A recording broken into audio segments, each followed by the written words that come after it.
Hey, Sarah. sister, how are ya?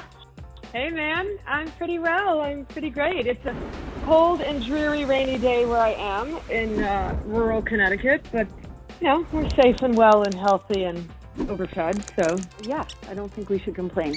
Here in San Francisco, it is sunny, and I'm looking at blue skies and a view of the bay and Coit Tower, and I cannot complain. You know, I have to say, the one thing I'm missing the most, I miss New York on a beautiful sunny day. I miss seeing everyone out and about. I miss going to my office instead of working from home. I miss spontaneity more than anything. I miss the element of chance.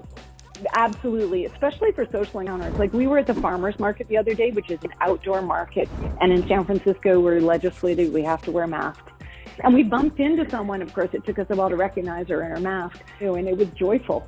It was like bumping into someone in a foreign country. Right, right. How are your vices coming out now more than ever or less than ever? Like, you're such an incredibly disciplined person. I am fairly comfortable with a regimen, and I'm pretty ritualistic in it. I am taking my melatonin 3 milligrams time release. I didn't used to take it, but now under lockdown, I really need time release melatonin, and I highly recommend it to anybody. Also, our dog is on melatonin right now. My vices, well, you know, I'd like not to drink at all. I would love to be entirely sober if my stress levels would allow it. I'm not drinking every day, but it does seem like on a lot of evenings around 6 o'clock, the glass of red wine does beckon. You know, you're someone who's been a little bit of a seer and a little bit of a forecaster of the art world and the art market, and you've always had a sociologist's eye. What kind of change you see on the horizon in the art market? Let's call it the art ecosystem. Having spent a lot of time in my home, I feel like collectors may feel renewed energy to change and upgrade. So I feel pretty confident that the individual buyers will still be highly motivated to buy art. Let me ask you another question about the art world is so much about public life.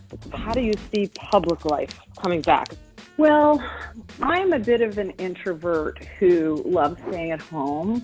I spend a lot of time alone as a writer, but the past 5 weeks have made me value social interaction and public life more than ever. And I very much look forward to a day a couple of years from now where we can have an opening at a museum and everyone shows up and everybody dresses up and everybody wants to go to dinner with friends afterwards.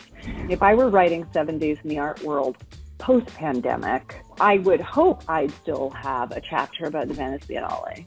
And I would hope I would still have a blow-by-blow account of an evening sale. But, you know, it is possible that these international events where people gathered will decline. So the art world is a key part of art. We can't really separate the two. Without the social meaning that accrues around the work, it does fall flat. Right, and the works of art can be made alone in rooms, and they can even stay alone in rooms forever, but we come to understand them through a social process. Yeah. Okay, one last question, art-related. I sent you a picture of this beautiful bacon triptych that we're selling. Oh, God. Yeah. And, hold on, let me pull it up. Pull that baby up. So I absolutely adore Bacon, and I'm particularly obsessed with his triptychs. He's taking you through emotions. He's taking you through stages of grief or stages of lust. And Bacon, possibly more than any post-war painter, embodies the truth that we are fleshy, that we are mortal. We are nothing more than meat. Looking at this particular 1981 triptych right now, it seems spookily prescient. You know, no matter how high-tech we are always going to have bodies. And art, with its physical scale, its texture, its three-dimensionality often, honors our bodies, and it honors, you know, that part of our brain. Right. Well, thank you, dear. Lots of love to you, Joanne, Ben, and Marina. Likewise, back at you and the kids and Jessica, everybody. We'll speak to you soon. Mwah. Take care. Bye. Bye. Bye.